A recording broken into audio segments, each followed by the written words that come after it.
ओम नमो भगवते वासुदेवाय नमः। स्वागत है आप सभी का मेरे एच.एस. भारद्वाज यूट्यूब चैनल पर।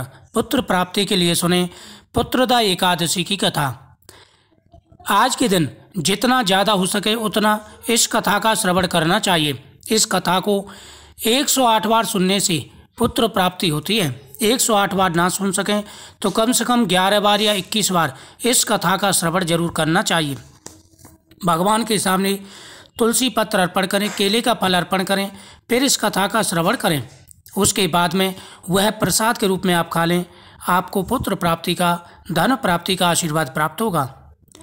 धर्मराज युधिष्ठिर बोले कि हे भगवान, आपने सफला एकादशी का महत्व विधिवत बताकर बड़ी कृपा की। अब कृपा करके पौष शुक्ल एकादशी का क्या नाम है, उसकी विधि क्या है और कौन से देवता की पूजा की जाती है, मुझसे कहिए। तब भगवान श्री कृष्ण बोले, हे राजन, इस एकादशी का नाम पुत्रदा है। इसमें भी भगवान नारायण की पूजा की जाती है। इस चर और अचर संसार में पुत्रदा एकादशी के व्रत के समान कोई दूसरा व्रत नहीं है। इसके पुण्य से मनुष्य तपस्वी, विद्वान, लक्ष्मीवान और पुत्रवान होता है। मैं तुम्हें एक पौराणिक कथा सुनाता हूँ, ध्यान से सुनो। भद्रावती नगरी में सुकेतुमान नाम का एक राजा राज्य करता था। उसके कोई पुत्र नहीं था। उसकी स्त्री का नाम सभ्या था। वह निपुत्र होने के कारण सदैव चिंतित रहा करती थी। पुत्रहीन राजा के पितर रो रो कर पिंड लेते थे और सोचा करते थे, इसके बाद हमको कौन पिंड देगा। राजा के पुत्र न होने के कारण बंधु बांधव, धन, हाथी घोड़े, राज्य तथा मंत्री, इन सब में से किसी चीज से संतुष्टि नहीं थी। वह सदैव यही विचार करता था कि मेरे मरने के बाद मुझको कौन पिंड देगा। बिना पुत्र के पितरों और देवताओं का ऋण कैसे चलेगा। जिस घर में पुत्र न हो उसमें सदैव अंधेरा रहता है। इसलिए मुझे पुत्र की उत्पत्ति के लिए प्रयत्न करना चाहिए।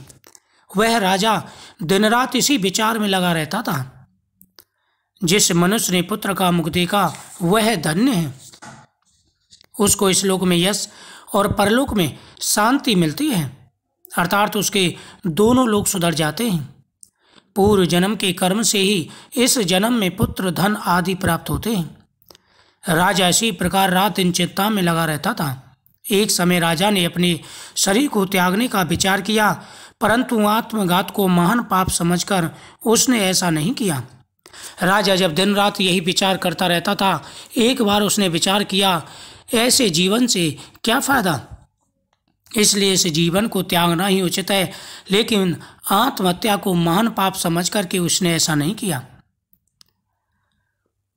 राजा का नियम था, प्रतिदिन भगवान की पूजा किया करता था। सुबह उठ करके स्नान करने के बाद में सूर्यदेव को अर्घ्य देता था। सूर्यदेव से प्रार्थना करता, भगवान विष्णु का, भगवान शिव का नियमित रूप से पूजन किया करता था। उसने ऐसा त्यागने का विचार किया, लेकिन आत्मघात समझ करके उसने नहीं किया। एक दिन राजा ऐसा ही विचार करता हुआ अपने घोड़े पर चढ़कर वन को चल दिया और पक्षी व वृक्षों को देखने लगा। उसने देखा कि वन में मृग, व्याघ्र, शुअर, सिंह, बंदर, सर्प आदि सब भ्रमण कर रहे हैं। हाथी अपने बच्चे और हथनियों के बीच में घूम रहे हैं। इस वन में कई गीदड़ अपने कर्कश स्वर में बोल रहे हैं, कहीं उल्लू ध्वनि कर रहे हैं। उनके इन कृत्यों को देख करके राजा विचारने लगा, काश मेरे भी कोई पुत्र होता। देखो, वन के पशु पक्षी भी अपने परिवार के साथ कैसे विचरण कर रहे हैं। इस वन में कहीं गीदड़ अपने कर्कश स्वर में बोल रहे हैं, कहीं उल्लू ध्वनि कर रहे हैं। वन के दृश्यों को देखकर राजा सोच विचार में लग गया। इसी प्रकार उसको दोपहर हो गई। वह विचारने लगा, मैंने कई यज्ञ किए, ब्राह्मणों को सुंदर भोजन से तृप्त किया, फिर भी मेरी कोई संतान नहीं है। प्यास के मारे अत्यंत दुखी राजा पानी की तलाश में इधर उधर फिरने लगा। थोड़ी दूर पर राजा ने एक सरोवर देखा। उस सरोवर में कमल खिल रहे थे तथा सारस, हंस, मगरमच्छ आदि विहार कर रहे थे। सरोवर के चारों तरफ मुनियों के आश्रम थे। उस समय राजा के दाहिने अंग फड़कने लगे। राजा ने शुभ शगुन समझकर घोड़े से उतरकर मुनियों को दंडवत करके उनके सामने बैठ गया। राजा हाथ जोड़ करके सभी मुनियों को दंडवत प्रणाम करके उनके सामने बैठ गया और उनको पूजन करते हुए देखने लगा। राजा को देखकर मुनियों ने कहा कि हे राजन, हम तुमसे अत्यंत प्रसन्न हैं। तुम इस जगह पर कैसे आए हो सो कहो। इस पर राजा ने उनसे पूछा, हे मुनीश्वरों, आप कौन हैं और किस लिए यहाँ पर आए हैं, मुझे बताइए। मुनि बोले, हे राजन, आज पुत्र की इच्छा रखने वाले को उत्तम संतान देने वाली पुत्रदा एकादशी है। हम लोग विश्वदेव हैं और इस सरोवर पर स्नान करने के लिए आए हैं। आज के दिन जो व्यक्ति सच्चे मन से भगवान की पूजा करते हैं उन्हें भगवान पुत्र प्राप्ति का आशीर्वाद देते हैं। जिन दंपतियों को संतान की इच्छा है, पुत्र की इच्छा है, उनको आज के दिन भगवान केशव का पूजन करना चाहिए। भगवान केशव को तुलसी पत्र फल अर्पण करें। भगवान के सामने बैठ करके एकादशी की कथा का श्रवण करना चाहिए। भगवान के सामने दीप प्रज्वलित करें। संभव हो सके तो आप जितने ज़्यादा दीपक, बत्तियों का दीपक प्रज्वलित करेंगे उतना ही अच्छा है।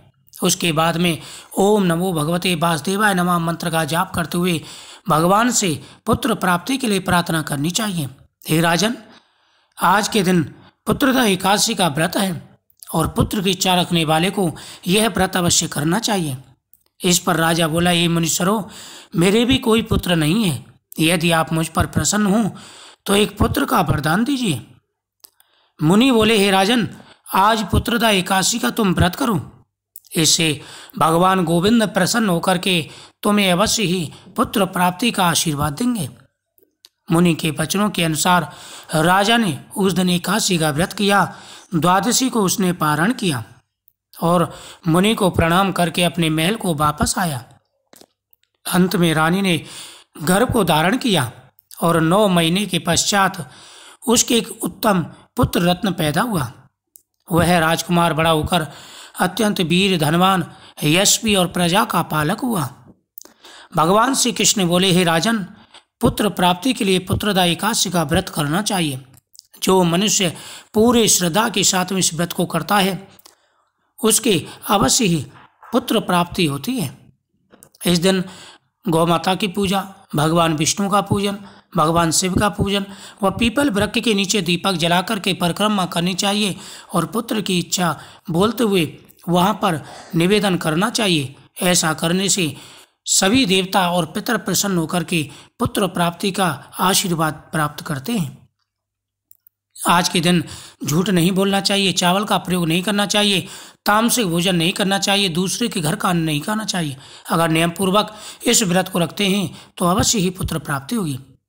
इस दिन केले का फल भगवान सामने चढ़ा करके जरूर खाएं और शाम के समय भगवान के सामने दीपक जरूर जलाएं। पीपल वृक्ष के नीचे दीपक जरूर जलाएं, परिक्रमा करें। ओम नमः शिवाय।